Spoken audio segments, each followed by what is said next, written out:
नमस्कार दोस्तों, आप सभी का अपने YouTube channel simple way study पर स्वागत है।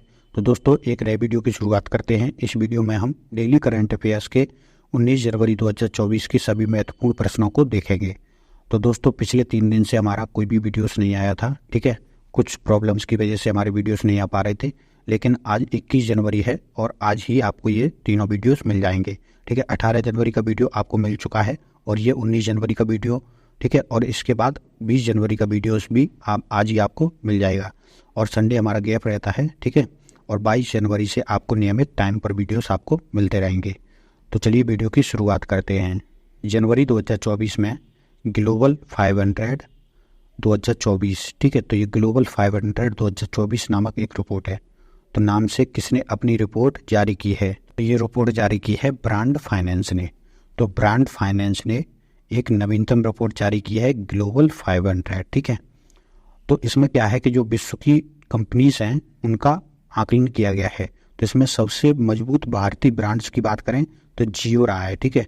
तो जियो ने विश्व स्तर पर 17वीं रैंक हासिल की है और इसका जो स्कोर है वो 100 में से 88.9 स्कोर रहा है, ठीक है। इसने 2023 में भी शीर्ष रैंक हासिल की थी, तो इसने अपनी रैंक को बरकरार रखा है। जबकि जो LIC है वो 23वें स्थान पर रहा है और SBI जो है वो 24वें स्थान पर रहा है। जियो की ब्रांड वैल्यू में वृद्धि हुई है, ठीक है। तो रिलायंस इंडस्ट्रीज की ये कंपनी है जियो, ठीक है। और ये टेलीकॉम सर्विस की कंपनी है। इसकी शुरुआत 2016 में की गई थी, ठीक है। और इसकी ब्रांड वैल्यू की बात करें तो इसमें 14% की बढ़त इस वर्ष देखने को मिली है। 2023 में 14% की बढ़त हुई है और ये बढ़ करके अब 6.1 अरब डॉलर तक पहुंच गई है। तो इसकी जो ब्रांड वैल्यू है वो 6.1 अरब डॉलर तक पहुंच गई है और इसको AAA ब्रांड रेटिंग प्रदान की गई है, ठीक है। तो इसे AAA की रेटिंग प्रदान की गई है। दक्षिण एशिया में सबसे मूल्यवान ब्रांड की बात करें तो टाटा समूह सबसे मूल्यवान ब्रांड है, ठीक है। अपने पोर्टफोलियो में दक्षिण एशिया में सबसे मूल्यवान ब्रांड के रूप में टाटा समूह खड़ा हुआ है।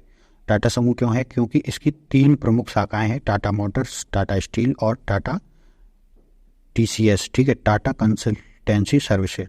तो इन तीनों की वैल्यू को मिला करके ये दक्षिण एशिया का सबसे मूल्यवान ब्रांड बन जाता है, ठीक है। और अकेले के स्तर पर देखा जाए तो रिलायंस जियो, ठीक है, तो ये जो है सबसे ऊपर है। और ये आप रैंकिंग देख सकते हैं ग्लोबली वाइज विश्व स्तर पर। तो सबसे पहली कंपनी है WeChat, ये चाइना की कंपनी है पहले नंबर पर। दूसरे नंबर पर YouTube है, तीसरे नंबर पर गूगल है, ठीक है।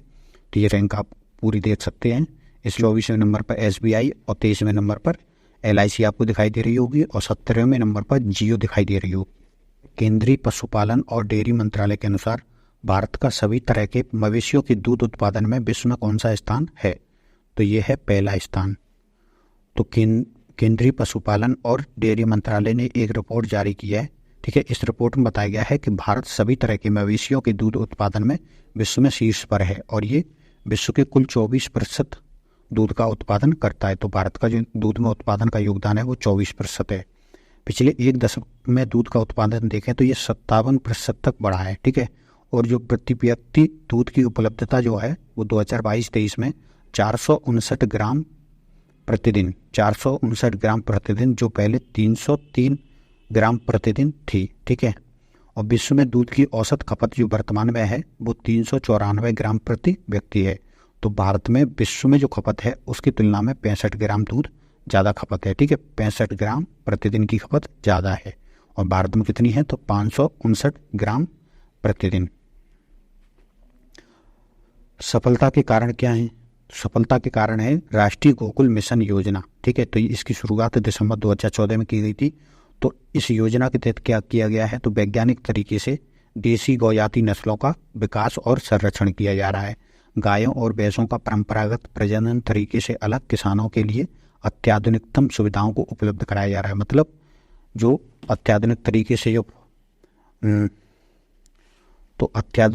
से जो प्रजनन होता है उसको किया जा रहा है, उससे काफ़ी इसमें फ़ायदा मिला है, ठीक है। और देश में लोगों का गायों के प्रति लगाव में वृद्धि देखी जा रही है, ठीक है।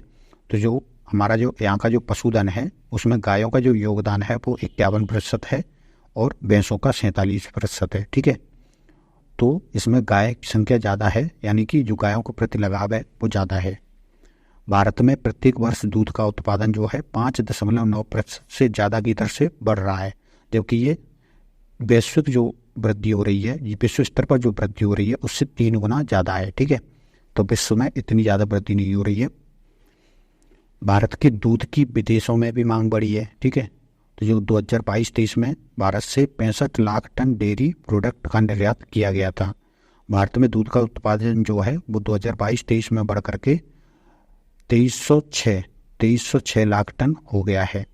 देश की अर्थव्यवस्था में डेयरी क्षेत्र के योगदान की बात करें तो ये 5% का योगदान करता है डेयरी क्षेत्र देश की जीडीपी में। स्टार्टअप रैंकिंग फ्रेमवर्क 2022 में सबसे बेहतरीन प्रदर्शन का अवार्ड किन राज्यों को दिया गया है? ठीक है, तो ये उपरोक्त सभी यानी कर्नाटक, गुजरात और केरल, इन्होंने तीनों राज्यों ने सबसे अच्छा प्रदर्शन किया है। तो उद्योग संवर्धन और आंतरिक व्यापार विभाग, ठीक है, तो ये एक विभाग है केंद्र सरकार का, इसने एक रिपोर्ट जारी की है या रैंकिंग जारी की है। तो इस रैंकिंग को नाम दिया गया है राज्यों की स्टार्टअप रैंकिंग फ्रेमवर्क 2022। ठीक है, तो ये रिपोर्ट जारी की गई है और 16 जनवरी 2024 को वाणिज्य एवं उद्योग मंत्री पीयूष गोयल ने राज्यों को इसमें जो शीर्ष पर रहे हैं उनको पुरस्कार प्रदान किए। पीयूष गोयल ने कहा कि भारत को वर्ष 2047 तक विकसित बनाने में स्टार्टअप की भूमिका महत्वपूर्ण होगी। ठीक है, शुरुआती उद्योग हैं, ठीक है, जो छोटे उद्योग हैं, तो जो नए उद्योग हैं तो उनको कहा जाता है स्टार्टअप। ठीक है, और इस रिपोर्ट में 23 राज्यों और यूनियन टेरिटरीज को 5 श्रेणियों में स्थान दिया गया है या अवार्ड प्रदान किए गए हैं। तो सबसे पहली श्रेणी है सर्वश्रेष्ठ प्रदर्शन करने वाले राज्य। तो सबसे जो श्रेष्ठ प्रदर्शन किया है वो गुजरात, कर्नाटक और केरल ने, तो ये शीर्ष पर रहे हैं। दूसरे नंबर की जो श्रेणी है वो शीर्ष प्रदर्शन करने वाले, तो इसमें पंजाब, राजस्थान, तेलंगाना, उड़ीसा और महाराष्ट्र। आपसे एग्जाम में केवल ये वाला पूछा जाएगा या आपका जो भी स्टेट है वहाँ के जो स्टेट एग्जाम में है तो वो राज्य कौन सी श्रेणी में रहा है वो आपसे पूछा जा सकता है। तो जैसे कि उत्तर प्रदेश, तो उत्तर प्रदेश कौन सी श्रेणी में रहा है? तो नेतृत्व करने वाले राज्य की श्रेणी में रहा है उत्तर प्रदेश। और महत्वाकांक्षी श्रेणी में कौन? तो बिहार और हरियाणा रहे हैं। और उभरते स्टार्टअप पारिस्थितिकी तंत्र विकसित करने वाले राज्यों में छत्तीसगढ़, दिल्ली और जम्मू कश्मीर रहे हैं। देश में मान्यता प्राप्त स्टार्टअप की संख्या 1.17 लाख से अधिक हो गई है। ठीक है, तो 1 लाख से ज़्यादा स्टार्टअप की संख्या हो गई है। लगभग सभी 670 जिलों में स्टार्टअप की उपस्थिति देखने को मिलती है। देश में कुल 112 यूनिकॉर्न स्टार्टअप हैं। ठीक है, इनका कुल मूल्य 30 लाख करोड़ रुपए है। ठीक है, तो जो यूनिकॉर्न होते हैं उनकी संख्या जो है 112 तक पहुंच गई है। अब हम अन्य महत्वपूर्ण खबरों में देख लेते हैं। तो पहली खबर है कि 17 जनवरी 2024 को शेयर बाजार में आई तेजी के बाद सार्वजनिक क्षेत्र के उपक्रम जो PSU होते हैं उनमें सबसे मूल्यवान कंपनी LIC, ठीक है, मार्केट कैप 5.8 लाख करोड़ रुपए के पार हो गया है और इसने जो है SBI को पीछे छोड़ दिया है। ठीक है, तो सार्वजनिक क्षेत्र के उपक्रमों में LIC जो है मार्केट वैल्यू के हिसाब से SBI से आगे निकल गई है। ये खबर है। भारत के पूर्व मुख्य न्यायाधीश रंजन गोगोई को असम के सर्वोच्च नागरिक पुरस्कार असम वैभव से सम्मानित किया जाएगा, जबकि एथलीट हेमा दास को असम सौरभ सम्मान से नवाजा जाएगा। ठीक है, तो जो असम सरकार है उसने 2024 के लिए असम के सर्वोच्च नागरिक पुरस्कारों की घोषणा की है। तो वहाँ के जो मुख्यमंत्री हेमंत बिस्व शर्मा हैं उन्होंने 16 जनवरी को ये पुरस्कार कुल 22 विजेताओं को पुरस्कार प्रदान किए। इनमें एक व्यक्ति को असम वैभव पुरस्कार, 4 व्यक्तियों को असम सौरभ पुरस्कार और 17 व्यक्तियों को असम गौरव पुरस्कार प्रदान किए गए। ठीक है, तो जो असम वैभव पुरस्कार है वो पूर्व CGI रंजन गोगोई को प्रदान किया गया है। तो ये नाम आपसे पूछा जा सकता है और जो असम के स्टूडेंट्स हैं उनको सभी पुरस्कारों को जरूर देखना चाहिए। इंग्लैंड की सू रेडफर्न द्विपक्षीय श्रृंखला में खड़े होने के लिए अंतर्राष्ट्रीय क्रिकेट परिषद यानी ICC के द्वारा नियुक्त पहली महिला तटस्थ एम्पायर बन गई हैं। ठीक है, तो ये बनी है पहली तटस्थ महिला एम्पायर। और है चीन की कंपनी बीटावोल्ट टेक्नोलॉजीज एक ऐसी परमाणु बैटरी बनाने पर काम कर रही है जो स्मार्टफोन में फिट हो सकती है और लगातार 50 साल तक चल सकती है। ठीक है, तो इसको बिना चार्ज किए हुए ये 50 साल तक कार्य कर सकती है। तो जो परमाणु बैटरी है तो इस तकनीक का उपयोग वर्तमान में पेसमेकर में किया जाता है। छोटा बैटरी चालित उपकरण होता है और दिल के रोगियों की धड़कन को कंट्रोल करता है। ठीक है, तो इसी टेक्नोलॉजी पर आधारित ये बैटरी चीन की बीटावोल्ट टेक्नोलॉजी ने तैयार की है। अगली खबर है भारत में पहली बार तिब्बती भूरा भालू देखा गया है और ये कहाँ पर देखा गया है? तो ये सिक्किम वन विभाग और WWF इंडिया, तो इन दोनों ने सिक्किम में पहाड़ी इलाकों में इस दुर्लभ प्रजाति के भालू को अपने कैमरे में कैद किया है। ठीक है, और इस खबर की जानकारी दी है भारतीय वन सेवा के अधिकारी परवीन कासवान ने। इस दुर्लभ प्रजाति की फोटो जो है अपने सोशल मीडिया अकाउंट एक्स पर शेयर की है। तो ये चित्र आप देख सकते हैं ना। महामारी के बाद अब वर्ल्ड इकोनॉमिक फोरम में वैश्विक नेताओं ने चर्चा की है एक नई बीमारी पर, और वैज्ञानिकों की चिंता अब इस एक अनजान वायरस की ओर बढ़ रही है जिसका नाम दिया गया है डिजीज एक्स। ठीक है, हालांकि अभी तक इसके बारे में कोई जानकारी सामने नहीं आई है, लेकिन ये माना जा रहा है कि यह बीमारी कोरोना से भी 20 गुना ज़्यादा खतरनाक हो सकती है। ठीक है, तो अभी केवल ये इतना याद रखिए कि डिजीज एक्स नाम की एक बहुत ही ज़्यादा खतरनाक बीमारी के बारे में वैज्ञानिकों ने चिंता व्यक्त की है, और जो विश्व स्वास्थ्य संगठन है उसने चिंता व्यक्त की है। रोहित शर्मा ने T20 इंटरनेशनल में 5वां शतक लगाया है, और वे ऐसा करने वाले विश्व के पहले बल्लेबाज बन गए हैं। ठीक है, तो इनसे पहले जो है रोहित शर्मा, ग्लेन मैक्सवेल और सूर्य कुमार यादव ने कुल 4-4 शतक लगाए थे तीनों ने। ठीक है, और अब रोहित शर्मा ने अपना 5वां शतक लगा दिया है अंतर्राष्ट्रीय T20 में। तो ये ऐसा करने वाले एकमात्र बल्लेबाज बन गए हैं, और इन्होंने अफगानिस्तान के खिलाफ बेंगलुरु में तीसरी T20 में 69 गेंदों में 11 चौके 8 छक्के की मदद से 121 रनों की नाबाद पारी खेली। छत्तीसगढ़ राज्य ने हाल ही में मैतारी वंदना योजना नाम की एक नई योजना की शुरुआत की है।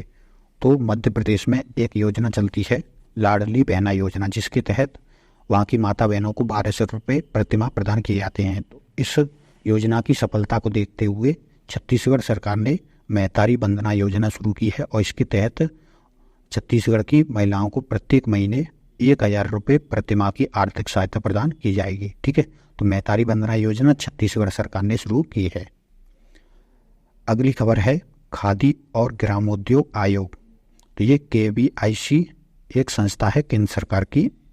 ठीक है, तो इसने कपड़ों की एक नई श्रृंखला खादी सनातन वस्त्र पेश किया है। ठीक है, और साथ ही साथ गणतंत्र दिवस के अवसर पर अपने जो उत्पाद हैं उन पर छूट प्रदान करने की घोषणा की है। तो सिंपली आप ये याद रखिए कि खादी सनातन वस्त्र किसने पेश किया है, तो ये खादी और ग्रामोद्योग आयोग ने पेश किया है।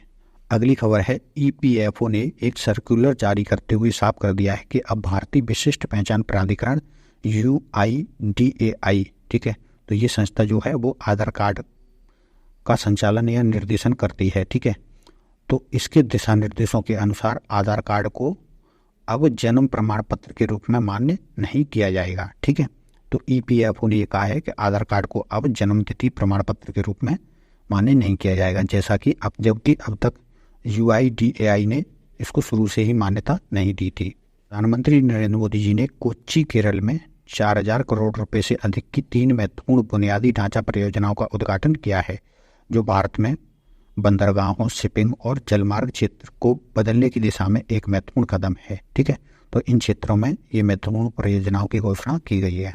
तो दोस्तों ये थे हमारे 19 जनवरी 2024 के महत्वपूर्ण करंट अफेयर्स। इस वीडियो में फिलहाल इतना ही। अगर आपको ये वीडियो पसंद आए तो वीडियो को लाइक करिए, चैनल को सब्सक्राइब करिए एवं अपने दोस्तों तक भी शेयर करिए। दोस्तों पिछले कुछ दिनों से हमारा जो करंट अफेयर्स नहीं आ रहा था, ठीक है, तो उसका 18 जनवरी का वीडियोस अपलोड हो चुका है, और ये 19 जनवरी का वीडियोस था, और इसके बाद आज ही आपको 20 जनवरी का वीडियोस भी देखने को मिल जाएगा।